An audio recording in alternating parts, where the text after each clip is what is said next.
Hello and good morning. Sam Culper here with Forward Observer. Let me know if you like these one-off video updates. If they are popular, then I might start doing more of these, maybe 2 or 3 a week. Today I want to address this concept of a cyber 9/11. NSA official, we need to prepare for the future of war.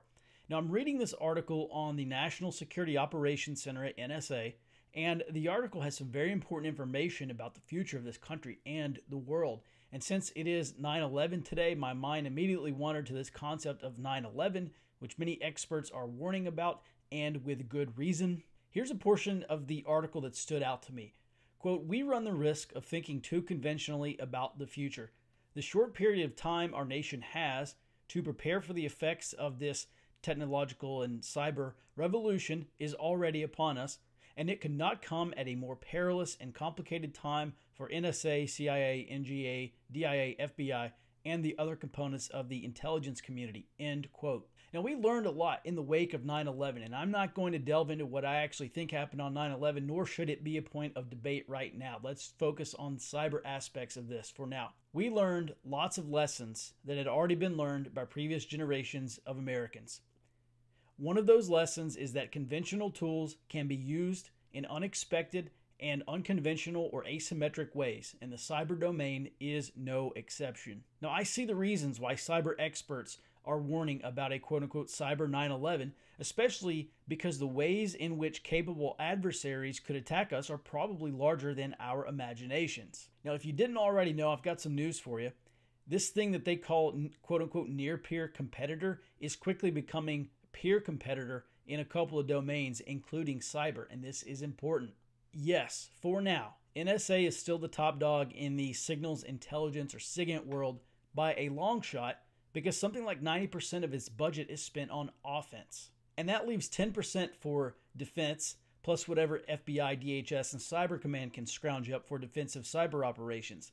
And judging by the sheer volume of leaks and losses to cyber espionage, financial thefts, and constant probing and exploitation of our critical infrastructure, I'm just guessing that they're going to have a really tough time and be wholly overwhelmed if or when a peer competitor decides to turn it up to 11. And here's the thing, it's not just Russia or China, even though they are the most advanced competitors right now. Iran and North Korea have cyber capabilities, and one of the last live streams I did, I talked about Iran hacking into U.S. critical infrastructure. They attacked our financial system. They attacked a dam in upstate New York. We know that they have this growing capability. I'm not stating the case for war right now, but they do have this capability. And even if it's not one of these 4 countries launching an attack, there are quite capable hackers that exist, and they consist of Russian or Chinese or whatever country nationalists, and they have acted in the past, ostensibly, without the permission of their governments.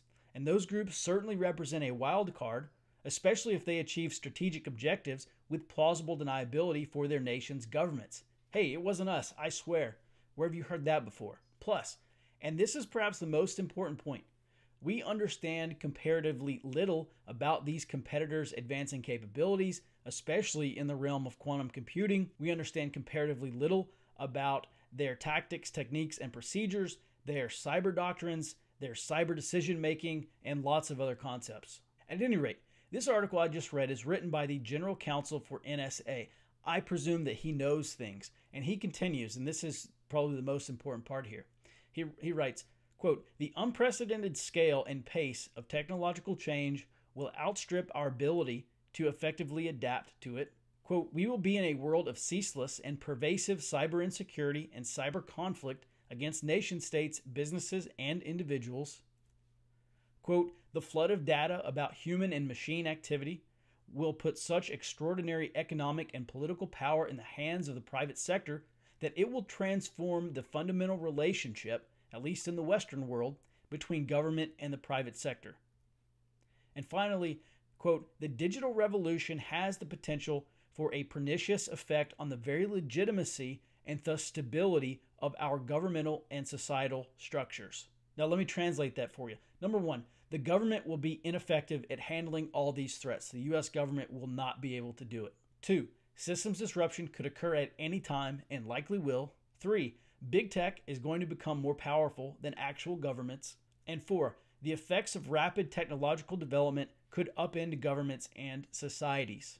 And here in the United States, we are obviously already seeing this threat of tech tyranny. That's just going to get worse. It's going to get much, much worse. So the bottom line is, this is pretty bleak stuff, if you ask me, what's coming from this NSA official. But it's important to keep in mind that just because there's a threat does not automatically mean that the worst case scenario will happen. We survived a nuclear standoff with the Soviet Union.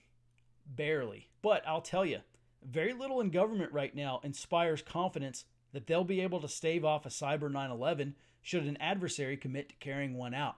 And it's going to be a very ugly day, and that's why I prepare, because there's lots of bad stuff potentially on the horizon. We can't predict the future, but we know this is a threat. We understand this could happen, and that's enough for me to pull my head out of the ground and start stocking stuff away for one of these bad days. You should do the same. Hey gang, if you like these videos, understand two things. First, I'm in the business of helping people because I genuinely enjoy teaching and sharing this stuff. If you learned anything from my videos, do me a favor. First, like this video and subscribe to my channel. That helps me reach more people, and the more people I can reach, the better off we all are because of what's going to happen in the future. Plus, you'll be notified when I do the next video.